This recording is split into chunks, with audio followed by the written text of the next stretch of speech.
we got so far. That's about what I expected. Will you give Josh Heupel a pass if UT struggles without Iamaleava in the fall? Your options are, yes, I back his decisions. Sure. That's the middle option. And then, no, he should win anyway. That's your other option. So far, 12% of you say no, he should win anyway. 88% or 80-something% say, yes, I back his decision. I'll hold on to the results of this one and bring them out after the Syracuse game if it goes the wrong way. But play the poll with us. Click your smartphone on the QR code there beneath the Hearthside Bank logo, or you can go to sportsource.tv/polls and play along with us there. I want to know your take. Are you going to be principled and stand by Heupel no matter what? Or are you going to say, next man up, win, chop, chop, baby? All right, and that should have been the thing. Next man up, win, chop, chop, baby. But it was just too many characters. Back with Jimmy and Will. This whole thing can go a couple of different ways. Does UT does fine without Nico, and Nico stinks for somebody else. That's the best case scenario for Tennessee. Worst case scenario for Josh Heupel is you don't have a good season. Nico lands somewhere and looks like everybody thought Nico would look when he was here. That's the worst case scenario. Mm-hmm. What's the fallout, the potential fallout for Josh Heupel in terms of this stuff? Well, knowing football fans in general, and particular at Tennessee, they'll stand behind him until you start losing.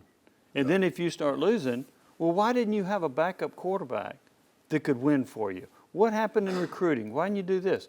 There's, what do they call that, recency bias? Yeah. What did you do for me yesterday or today? Yeah. So if they come out of the gates and lose to Syracuse and they follow a couple other teams and they go 6-6, I don't care whether they got Nico or not. The fan base is going to be upset about that, and they're going to say it's because you didn't do a good enough job recruiting elsewhere to sustain your program. Absolutely. I mean, there's no doubt about it. Look, this is April.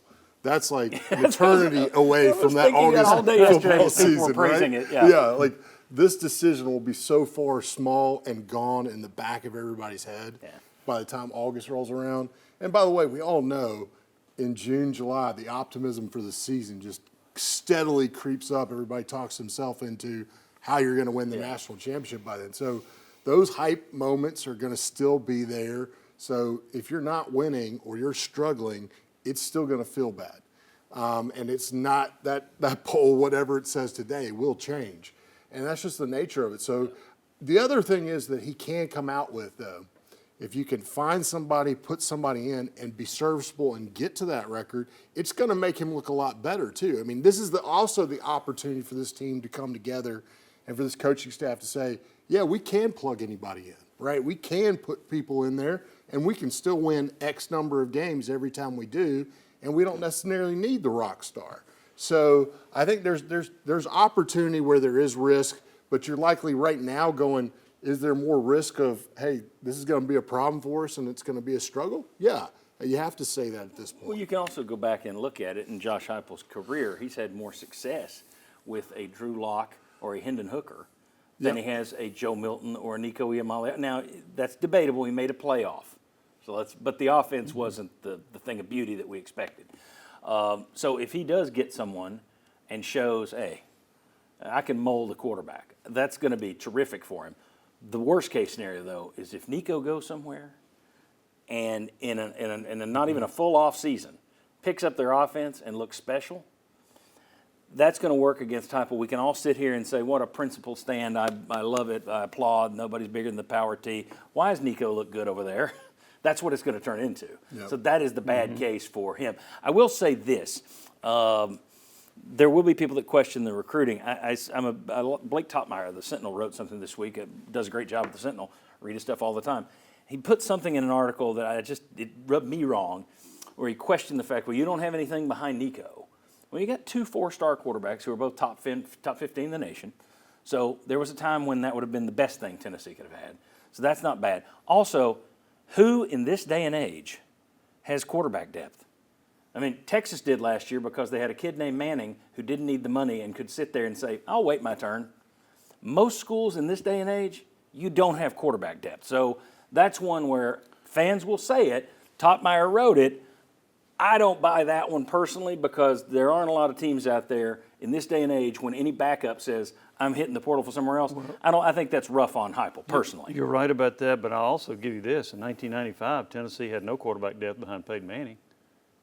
Because when he won the starting job, Brandon Stewart left. Right. And their backup was Jeremy Bates. Yes, that kind of speaks to what I'm saying. Well, so sometimes you get in difficult situations. Yeah, I mean, you can't blame Tennessee at this point for not having much depth. They have more depth now, or at least they did, than they did in 1995 when they had Jeremy Bates as the backup to Peyton Manning. Yeah. Well, I mean, you get caught in situations, is what I'm saying. Yes. Okay, I thought you were going to argue. No, that's kind of the same thing. Yeah. You can get in situations, and also with the portal, you don't keep quarterbacks anymore. The real question is, did you manage the situation correctly? That's fair.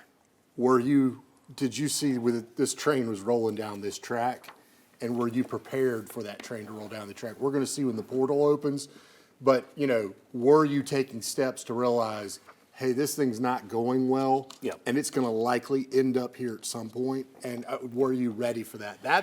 That'll be the more interesting thing in a couple weeks. How well was this coaching staff prepared? Yeah. And I think that's where you're going to get more blame or not blame if that doesn't turn out well. Someone coming. Well, that's another. We got to go, but go ahead. No, I was going to say, I just also wonder if the messaging was the same from UT than it was from the collective to the Nico family. That would be interesting. Well, I think you're going to have a lot of people, there's the Iamaleavas have let it out there that they really haven't been negotiating with UT. And TJ Hushmanzada said they haven't talked to UT since January. Is that and they have said, the UT has said, we haven't heard from Nico. Are they using Spire the same way these places use coach search firms? No. We didn't talk to that coach. No, your search firm did. Yeah. So we haven't negotiated with the Iamaleavas. We haven't negotiated with UT. Right. The Iamaleavas negotiating with Spire, who's speaking for UT. Yeah. Is that possible? Yes. Yeah. One quick thing. Anything less than 8 wins, I think the Tennessee fan base is not going to be happy. Agreed. I don't think, sports fans in general aren't a very principled lot. Yes. It's basically what have you done? I mean, that's just, and talk show hosts. Yeah. Same way.